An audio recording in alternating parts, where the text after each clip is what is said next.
everybody. Welcome to Life Stories. I'm so glad that you're here. Today on the podcast, I speak with Izabel Neeley from People Helping People Utah. This is a great organization that is helping women get off of any kind of government program or financial assistance that they have been on, who want to go to work, who want to provide for their families. And they don't just help these women fill out applications and a resume and get a job. They train them from an employer's perspective. They teach them about how important it is to be on time. They teach them how important it is to be helpful and to think ahead. They really prepare these women to be successful as they join the workforce. And so our word of the week this week, it's the word of the week, is attitude. One of the things Izabel talked about that is an important quality to have when these women are being trained is to have a good attitude. And my dad's going to laugh when he hears this podcast. But when I was a kid, when I was a teenager, especially, he would tell me to change my attitude. He would tell me, if you can't change your situation, change your attitude. And it's the truth. I hated it as a teenager. I hated hearing that because I didn't want to change my attitude. But as an adult, I totally understand. Sometimes that's our only option, is to change our attitude, to change our perspective. And so one of the things that these women are learning as they're being trained to start working is that you have to have a good attitude. And really, we should all do that. Our attitudes should change a lot when it's not in the right place, when we're not doing what we need to be doing, when we can't change our circumstances, we can't change what's going on around us. So I hope you enjoy our conversation today. I hope that in all these podcasts and all these nonprofits and the ways that people are helping people around them, that maybe somebody's going to get a great idea to start something like this in their area. I think this is an incredible organization. I think that what they're doing, I wish people could be doing it everywhere, because I'm sure there are women that want help and need help to do what these people are doing. So thank you for listening. I hope you have a great day.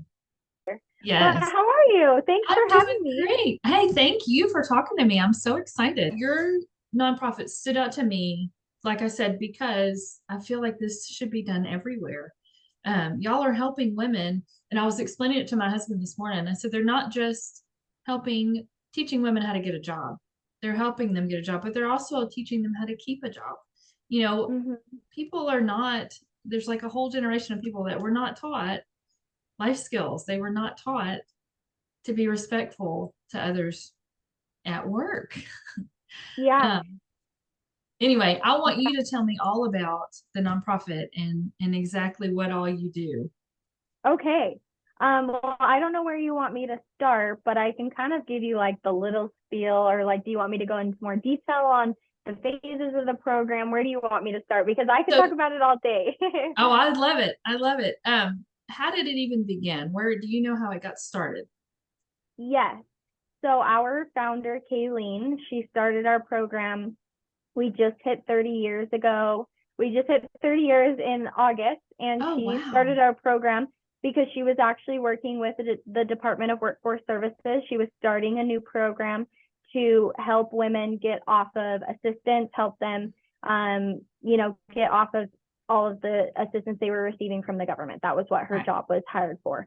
And as she was doing this, she was trying to figure out what her best method was to help women. What was the barriers that they were facing? How was she going to help them transition out of welfare into work?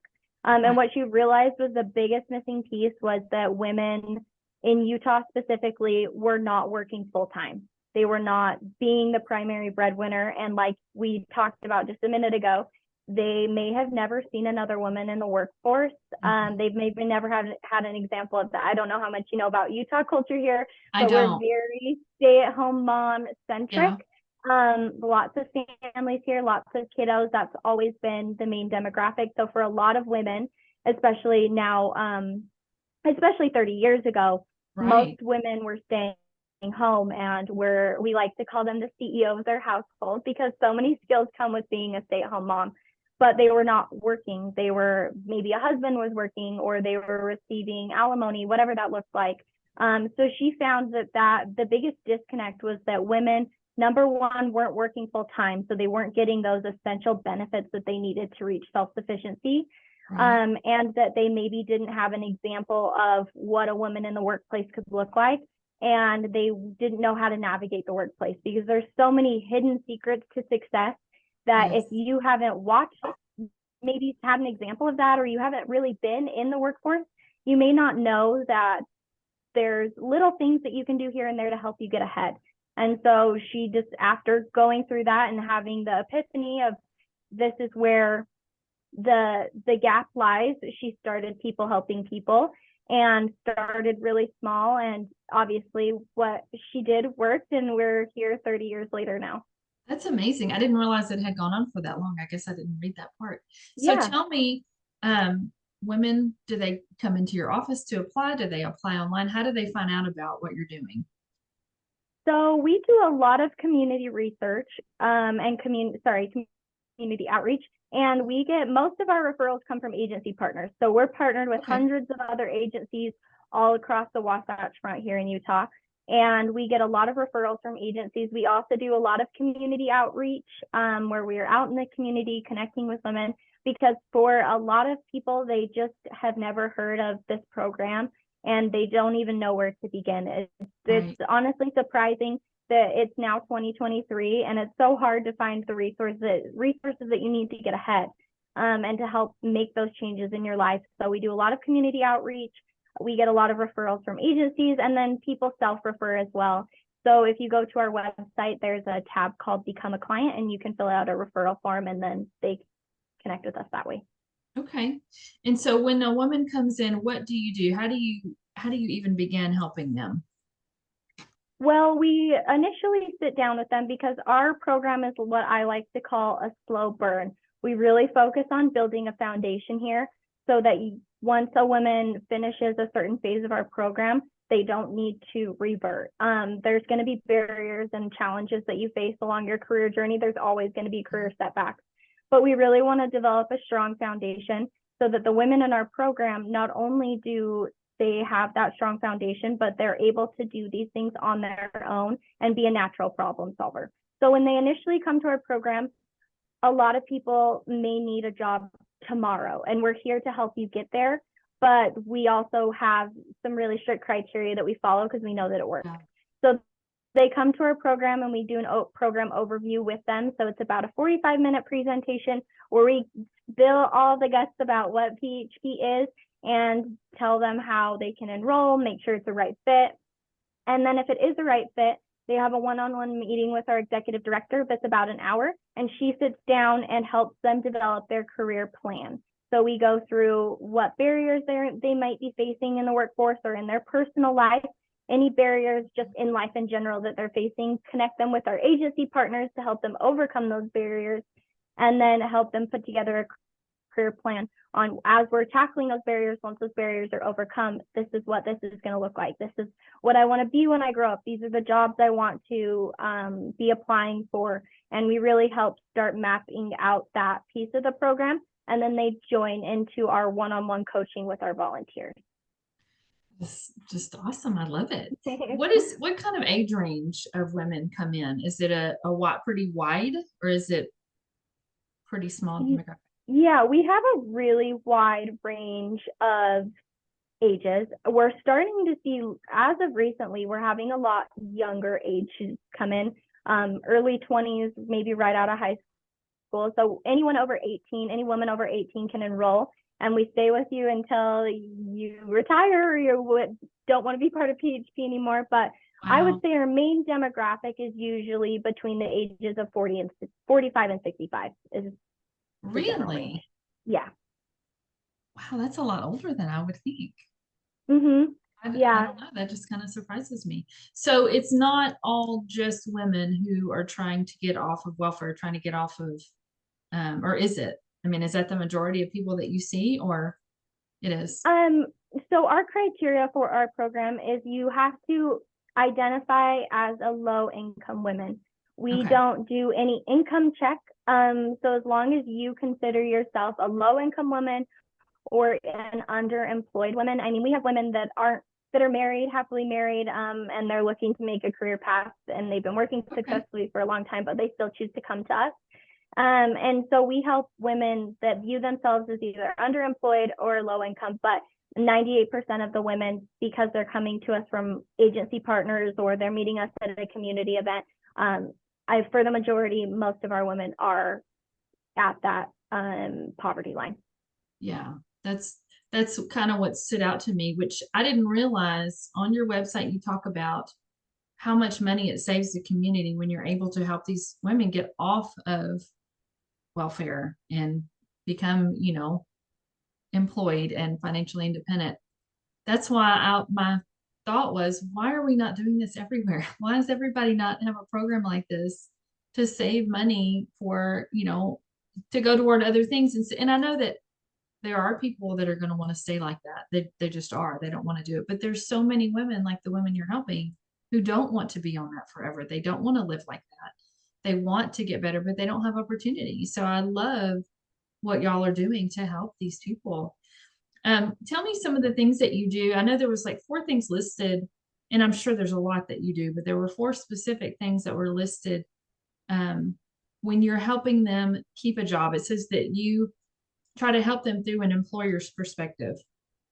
Like I talked about, showing up to work on time and, being consistent with coming. Can you tell me some of those things that y'all do or you work on? Yeah, so this kind of ties back into our founder, Kayleen, when she started this program. So as she was sitting down, she really tried to, she sat down with some employers in the community and was like, okay, what is the bare minimum that makes someone a good employee? And she came up with our 4 core principles, which are what PHP is built on. So here we focus on teaching our women from the employer's perspective. We mimic the workplace here. We have an expectation for the women in our program to show up and act professionally. That way, once they get into the workforce, they're already used to doing it. It's kind of those healthy habits, muscle memory at that point. So our 4 core principles, the first one is the commitment piece, showing up on time every day, ready to work. And I always say, I know it sounds so simple. Most of our women are like, that's dumb. Like, obviously you have to show up for your job. You'd but think we that. have, right. But you would be surprised. Yes. Employers, they're like, we just want to rely on you. We want you to show up and be consistent. I really quickly want to tell like a side story. So we have a success story named Cynthia, and she had been working successfully for about 18 months, and her company did 2 or 3 rounds of layoffs. And their determining factor for layoffs was who had been late, who had shown up on time. And she was able to survive every round of layoffs because she'd never been late to work. Oh my goodness. And it's such a simple thing. Even though it's so a simple thing. Yeah. Yeah, it's so simple, but it makes such a big difference and really helps you stand out to your employer. So that's our first piece. That's the very first thing we teach women when they show up. And then the second one is having a positive attitude. We work with about 130. We always teeter. I think we're a little over 130 now, but we work with 130 local and national employers all across the Wasatch Front here in Utah. And we hear from them over and over and over. The number one reason why someone's going to be let go from a job is because they have a bad attitude. They are not somebody other people want to be around. And so really, it's, even though there's those hard days, really focusing on showing up and leaving those things at the door, and having a positive attitude, being someone your supervisor wants to talk to or your coworkers want to collaborate with. And that really helps you stand out as well. And then our 3rd core principle, which is my favorite, is having a willingness to learn. So we always say, if you want to make more money, you need new, more, or better skills. So find out what your employer is willing to pay for. Maybe they need somebody to learn a new software program, or maybe they need somebody to manage this new area. Have a willingness to learn, be willing to learn new skills. That doesn't mean you need to go and spend thousands of dollars on a university education. Learn job skills from your employer and show them why they should want to continue to invest in you and why you're a value to them. And then our 4th one is contributing to the bottom line. So we're hired by our employers to make them money. And if you're showing up on time with a positive attitude and you're actively showing a willingness to learn, you're going to be contributing to your company's bottom line, which is to either make them money, save them money, whatever that looks like. Even in nonprofit, we still have goals that we have to meet. We have to contribute to the organization's bottom line. And if you're contributing to your organization's or your company's bottom line, you're automatically contributing to your bottom line. So that's really the foundation of our program and the very first thing that they learn when they come to our program. What do you think? We kind of touched on this a minute ago, but of the women that are coming who, like I said, the women that want to get off of welfare, whatever program, they want to get off. What is the biggest complaint that they have? Not with y'all, but with getting off of that to become independent. What is I mean, it may be obvious, but Well, I mean, I always have to warrant that it looks different for everybody, but a right. lot of the issues that we see here in Utah, and I mean, I could talk days on end about this problem. In Utah specifically, one of the biggest barriers our women face in transitioning into the workplace is childcare. Affordable childcare, available childcare. There's a lot of childcare resources that are starting to become prevalent. One community partner we have a really great relationship with here that we refer a lot of women to, but they have a 2-year wait list. Right. You can't wait 2 years if you need to have food on the table tomorrow.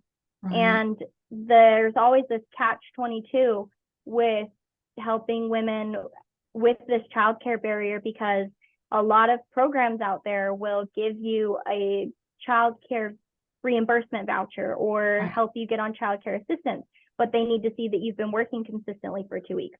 But that's 80 hours that your child needs to be watched. And if you don't know where your child's going to be or how they're going to be taken care of, then how can you show up for the job? And how can you guarantee that you can show up to the job if you don't know where they're going to be tomorrow and that they're going to be safe and well taken care of?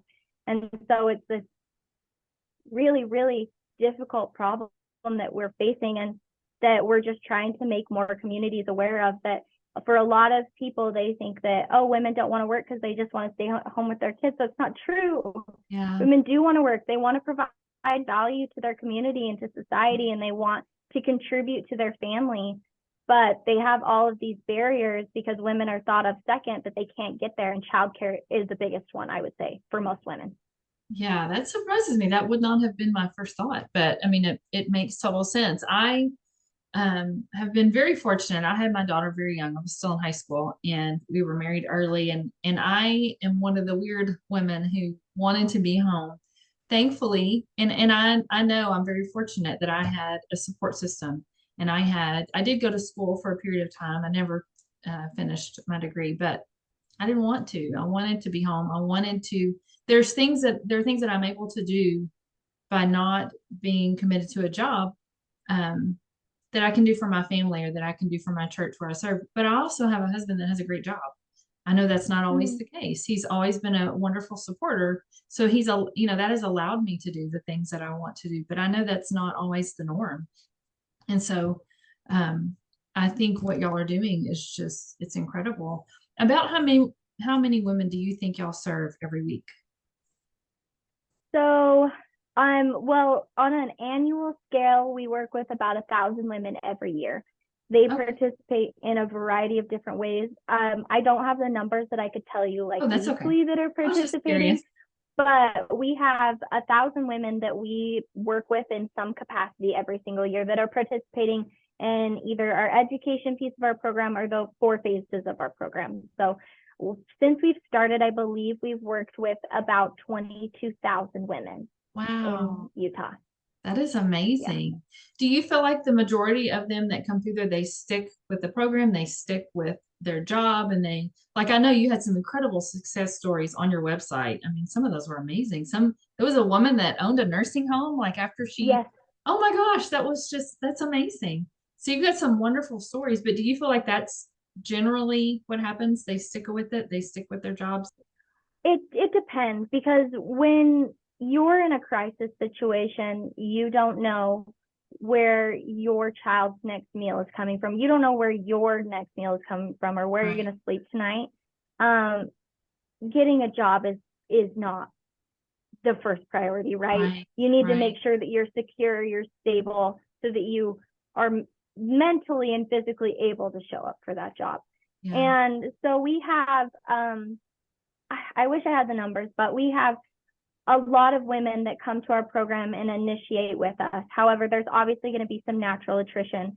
of, you know, they're not in a place to complete Yeah. certain phases of our program. We do have women who maybe will complete a phase and then decide that they need to step away. It's not the right time to continue. Right. However, we don't, it's hard for us to track because we are not caseworkers, so we can't go hunt down and be like, okay, we worked with you 10 years ago. Where you are Right. today? Where are these things? If they've Yeah. chosen to leave.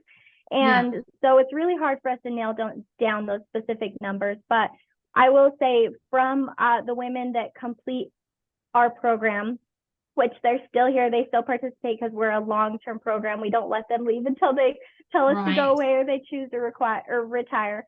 But Yeah. of the women that we have in our phase 4, which is our women's professional network, 98% of those women are working successfully in off-all assistance. Awesome. I So love those it. are the women that make it to that, but we Yes. are working with hundreds of women that are still in the process of reaching that.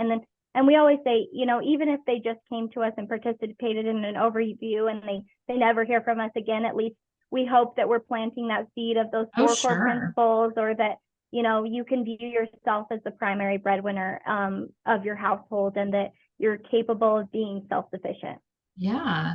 I would think Sorry, that the that's kind women, of a roundabout answer. no, yeah. I mean, I was just curious. I would think that by the time they get to that phase 4, they are so invested in that program that it's, I mean, they're just too invested to give up. They're too invested to not follow through with it. So it makes sense that they're at 98%.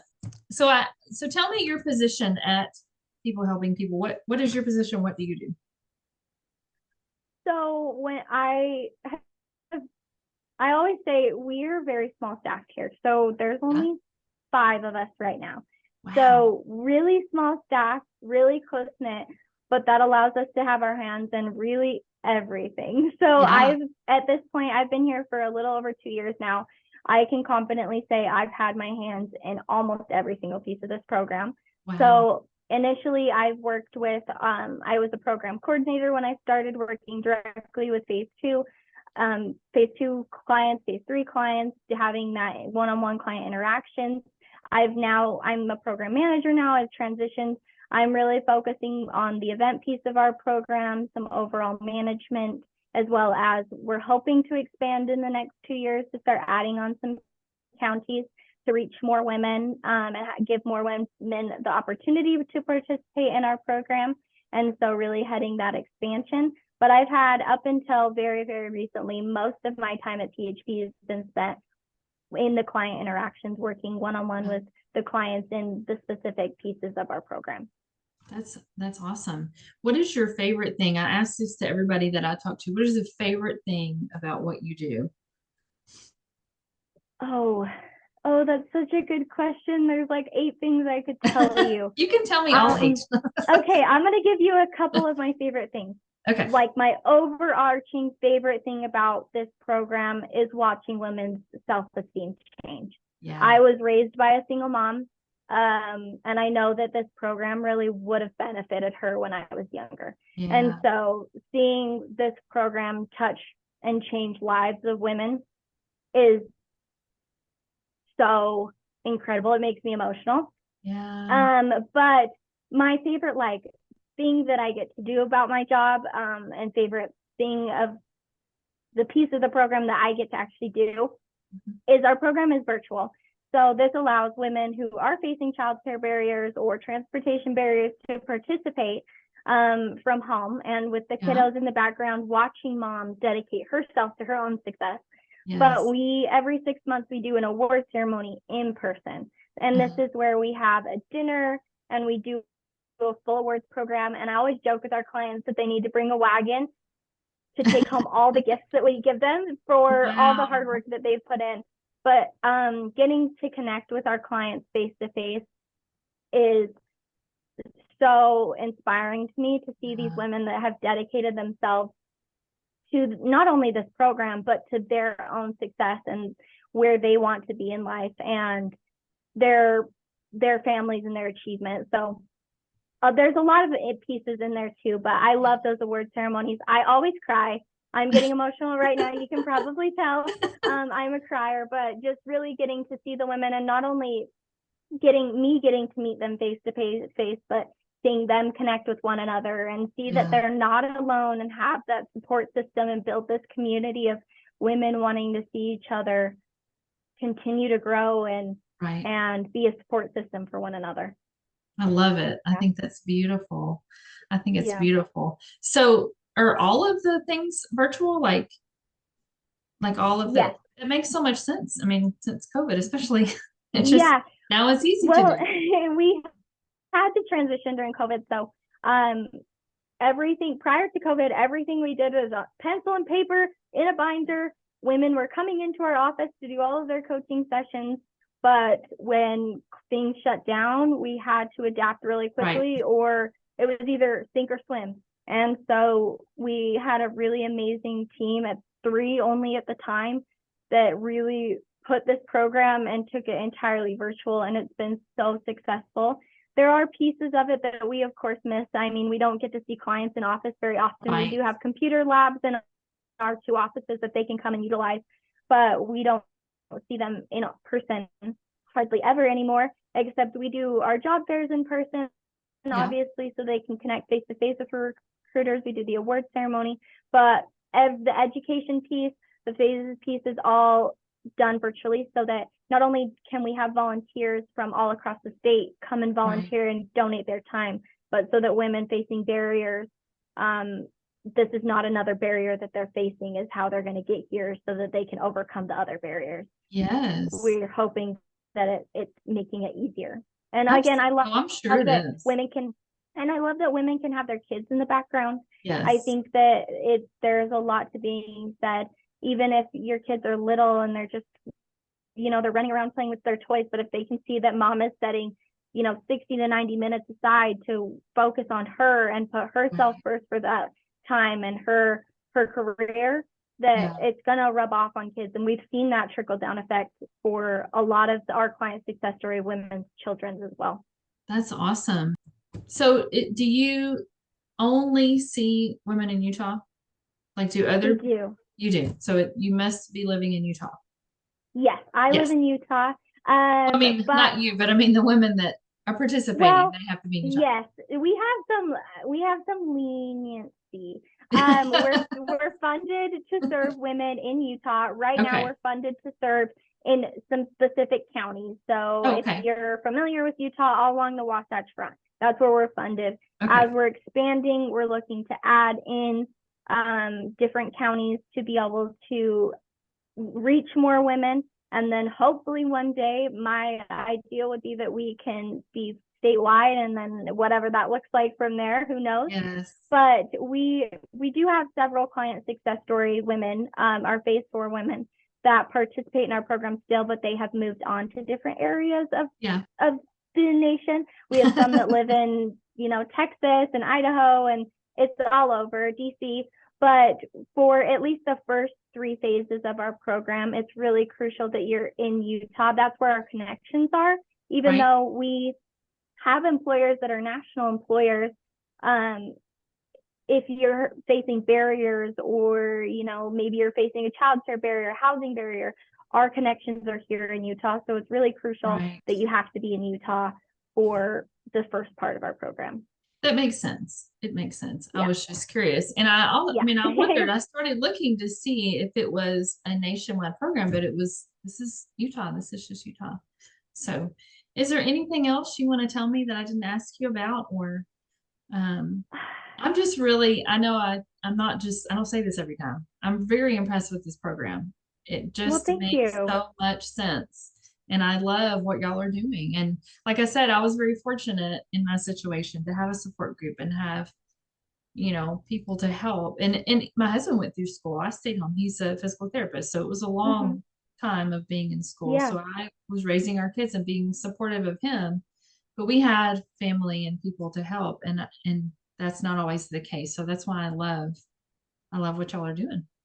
So. Well, thank you. I think we covered pretty much everything about our program. And I know if I talk too long, I get emotional because I get excited and passionate. No, I'm glad. I'm glad. I guess if there's any last takeaway that I can give is that if any women in Utah are listening and maybe they think that this program is a good fit for you, please come and just see. If anything else, you'll gain a community and a group of people that genuinely want to see you succeed. We have an expectation of success here. So every woman that we meet, it's clean slate. You come to our door.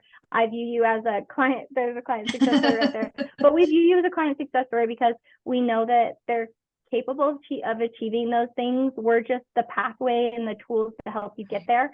And you'll personally get a cheerleader from me behind you, and all of our other staff like wanting to cheer you along the way. So if there's any other women out there listening, I would hope that you would reach out because we would love to have you. So thank you so much for talking to me and telling me all about your program. I've been looking forward to this.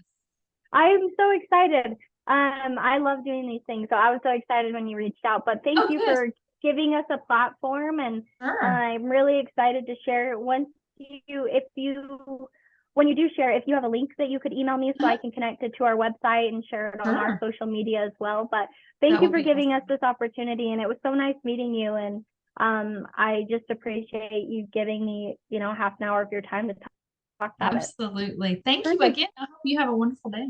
Yeah, thank you as well. I hope you have a good one. Bye. All right, bye-bye.